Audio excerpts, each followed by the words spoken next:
Surat crime બ્રાન્ચનું operation કારાવાસ। વરાછા ચકચારી લૂંટ કેસમાં પેરોલ પર ફરાર આરોપીની ધરપકડ।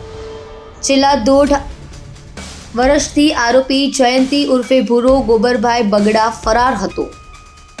આરોપીને રાજકોટ ખાતેથી ઝડપી પડાયો। આરોપી વર્ષ 2016માં કાપોદ્રામાં પરિવાર સાથે રહેતો હતો। નિકુંજવાળા મેહુલ ભટ્ટી સંદીપ બિલ્લા સાથે મળીને મોબાઈલ શોપના માલિક પાસેથી લૂંટ ચલાવી હતી।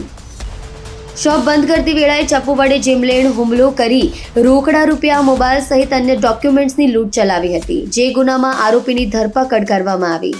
જે કેસ ચાલી જતા સેશન કોર્ટે 7 વર્ષની સજા ફટકારી હતી। જેલમાં આરોપી પાકા કામના કેદી તરીકે જેલવાસ ભોગવી રહ્યો હતો।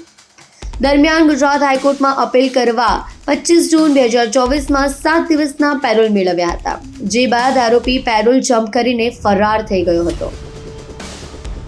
આરોપી કોઈ સ્થળે સ્થાયી નોકરી કરતો નહોતો, જેથી ભાગતા ફરતા આરોપીની રાજકોટ ભક્તિનગર વિસ્તારમાંથી ધરપકડ કરવામાં આવી।